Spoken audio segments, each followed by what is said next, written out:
From your most watched, most trusted weather source, here's your certified, most accurate First Alert forecast. Wind's been a big part of the forecast this week, all out of the northeast. And tomorrow we should start to see things change a little bit. Not as windy tomorrow, still going to notice it, especially along the coast with winds up there about 10 to 20 miles per hour. We can see it already starting to die down a little bit as winds shift directions late tomorrow out of the south, and that'll start to bring in some warmer temperatures for tomorrow night into our Thursday morning. Tomorrow's wind expected to be just kind of breezy for inland areas, not many gusts, if any. We've got 10 to 15 mile per hour winds. That'll be noticeably different from today. Even our camera from the Neuse River, see the water levels are higher than normal, but just barely at times lapping over the edge there. So really not any coastal flooding issues to really worry about. Maybe down East Carteret, the Outer Banks, of course, they're kind of on an island on their own, literally.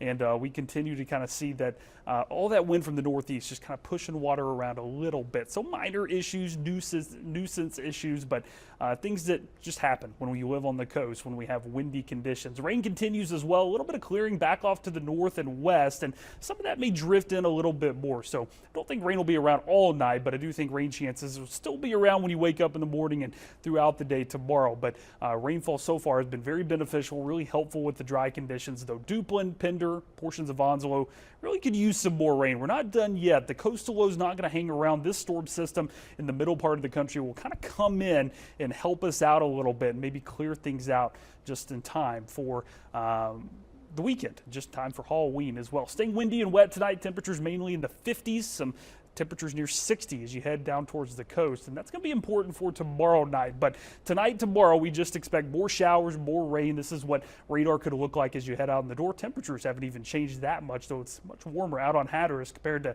everybody else. Start to see some 60s as we go into the afternoon, and then through the overnight hours, temperatures don't change. Notice this is 8:30. We're not cooling off. In fact, we're still warming up. So could start to hear some rumbles of thunder across the Outer Banks, maybe some of our Sound counties before we start to head to bed, and then maybe a break. And then notice tomorrow, or really Thursday morning, start to get one last push of moisture, maybe warm enough for a few isolated to scattered storms, and some of those could have some strong puffs of wind, maybe up towards 50 miles per hour, maybe even a few isolated severe thunderstorm warnings as storms kind of clear the coast heading into tomorrow night. So we're going to keep a close eye on that. Already going to make it a First Alert weather day, though, just to keep you alert and kind of keep you updated in case we do see any severe weather to immediately start our day on Thursday. No concerns for Halloween, though. We'll be in the mid-60s, sunshine all day. A little windy to start off the day, but by the time you head out, anywhere from 5 o'clock to maybe about 9 o'clock, winds will be dropping. So closer to 10 to 12 at first, below 10 as we go through the rest of the evening. Here's the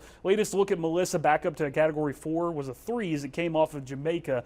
Looks like it'll be another Category 4 as it heads into Cuba itself. Bahamas could still see a major hurricane, if not a Cat 2, and this is going to stay well east of the Outer Banks, and this is going to stay well east of us, so we don't really have to worry about it too much. But tomorrow night, just as we start our Thursday last round of rain, we could see a few loud storms, maybe even some wind damage. So just kind of give you a heads up about that heading into the weekend, though. We go back into a drier pattern. There are some shower chances early next week towards Election Day, but nothing that screams the rain chances we've had in place for really all week and what we expect to still have for another day or so. Okay, and then you mentioned the rumbles of thunder, some concerns overnight. What time Thursday do we think we can kind of stop worrying about that? I think probably by 9, 10 a.m. A lot of the activity will be right over the Outer Banks or already starting to push off, and then the sun returns. All right, good news there. Thanks, Zach.